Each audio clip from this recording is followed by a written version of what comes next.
Bon, moi à la base, moi j'étais un footballeur. Mais j'ai arrêté très jeune à cause des soucis de santé. J'ai eu la chance dans ce domaine parce que j'ai été suivi. J'ai eu beaucoup de managers dans ma jeune carrière. Voilà. J'ai vite débuté. euh, Après, je me suis promené un peu, je me suis retrouvé au Burkina Faso. J'ai joué en deuxième division, en première division. Après, je suis tombé sur le manager de Bertrand Traoré. Et je pense bien que pour ceux qui suivent le foot, d'autres peuvent connaître Bertrand Traoré. Et oui, j'ai eu le même manager avec lui.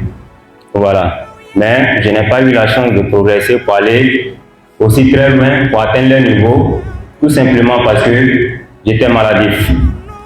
Mais quelle est cette maladie-là qui m'a assez retardé?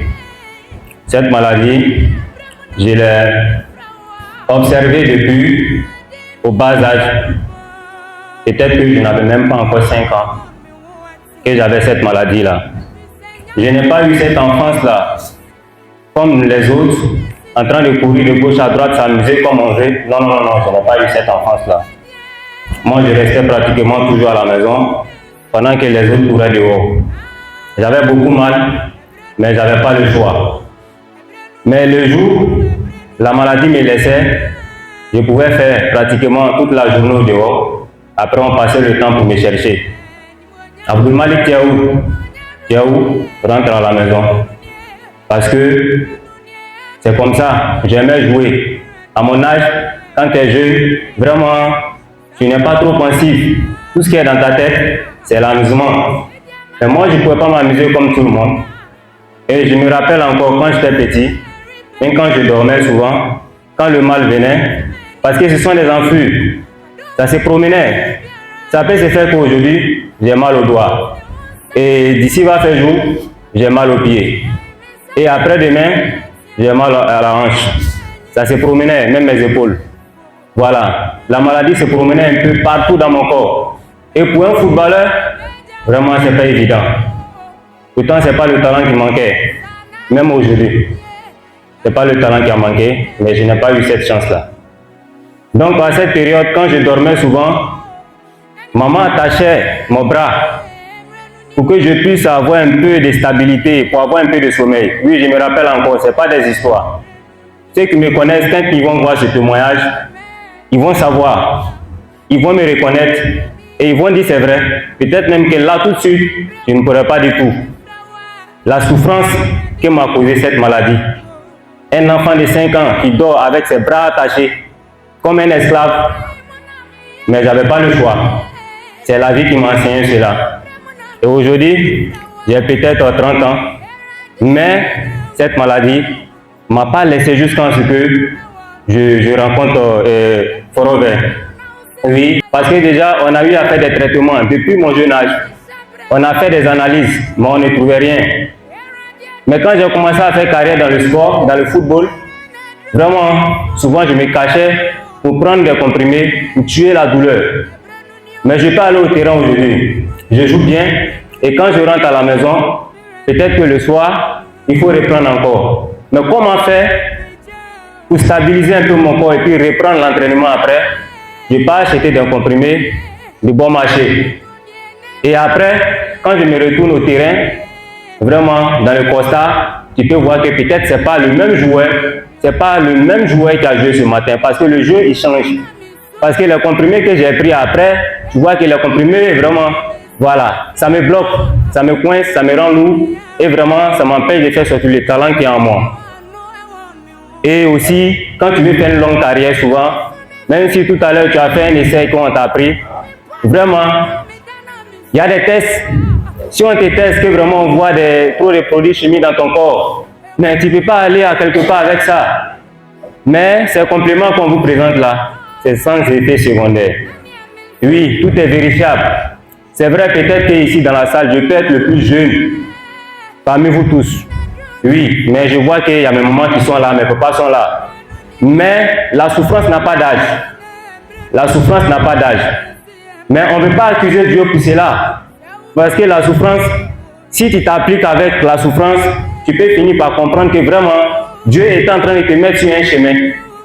peut-être par rapport à un avenir meilleur, on ne sait jamais. Pouvoir peut-être conseiller les gens à dire ça c'est bon, ça c'est pas bon.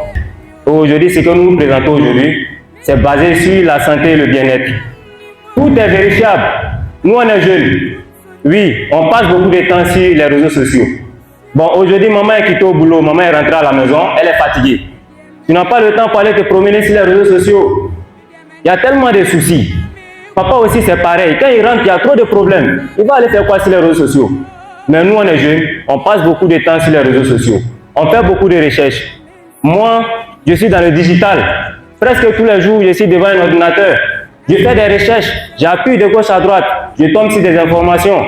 Donc, si moi j'apprends quelque chose que je ne le conseille pas à mes parents, c'est que je ne suis pas un bon fils, c'est que je ne suis pas un bon frère, c'est que je ne suis pas un bon enfant. Oui. Donc, raison pour laquelle je fais ce témoignage-là, parce que j'ai vu des choses et je sais que mes parents n'ont pas toujours le temps pour faire des vérifications. Sinon, aujourd'hui, si je vous passe des informations, vous pouvez aller vérifier. Internet est là pour ça. Internet est là pour ça. Vous pouvez aller vérifier, tout est vérifiable. Donc, ce n'est pas des histoires. C'est parce que moi, j'ai consommé ces produits-là et j'ai vu le bien que ça m'a fait. Raison pour laquelle moi, je vous conseille ces produits-là. Franchement. Parce que si c'est des médecins, oui, j'ai eu des médecins. J'ai fait des analyses, j'ai fait des traitements. Je me suis promené beaucoup, même chez les marabouts, chez les féticheurs. Oui, chez nous, il n'y a pas ça. On ne va pas chez les marabouts, on ne va pas chez les féticheurs. Mais tant que tu ne souffres pas, vraiment, il y a des choses que tu ne vas pas faire. Quand j'étais petit, ce sont mes parents qui s'occupaient de ça. M'ont envoyé à l'hôpital et autres. Mais quand moi-même j'ai commencé à voir l'âge adulte, je me suis dit non, non, non, là, tu es adulte, c'est toi qui souffres jusqu'à aujourd'hui. Quand on te demande, tu dis oui, ça va. Mais dans mon corps, c'est moi, je sais ce que je ressentais. Je ne peux pas toujours continuer à dire à maman que non, maman, ça va pas, alors que je suis un adulte. Maman, elle a ses problèmes.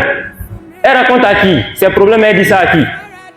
Donc, quand tu atteins l'âge adulte, souvent, tu as le choix. Soit tu avances, soit tu restes là. Donc, quand j'ai atteint l'âge adulte, je me suis promené chez les féticheurs marabouts. On dit non, demain c'est fini. Après demain c'est fini. Parce que je voyais mon avenir là. Je voyais mon avenir. Quand je touche au ballon, souvent, pour ceux même qui sont assis, ils se lèvent. Ils s'arrêtent. On dit, mais c'est un génie. Ce n'est pas des histoires. Ceux qui vont voir peut-être la vidéo, ils vont dire, ouais, effectivement. Ils vont dire, effectivement, c'est un grand joueur. Parce qu'avec mon jeune âge, même depuis la Côte d'Ivoire, j'encadre. Je suis un encadreur. Je suis petit, mais quand je vais m'arrêter devant les gens, on m'écoute. Parce que pour certains d'entre eux, on connaît mon histoire. On sait que je ne dis pas n'importe quoi. Et si j'arrive sur un terrain, tout ce que je te montre, moi-même je peux le faire, ou bien peut-être en mieux. Donc je ne dis pas n'importe quoi, ce n'est pas des histoires. Donc quand je vois vraiment que le talent est là, le problème c'est quoi? C'est la maladie. Donc il faut faire quoi? Il faut chercher des solutions. Pour ça, je me suis promené un peu partout.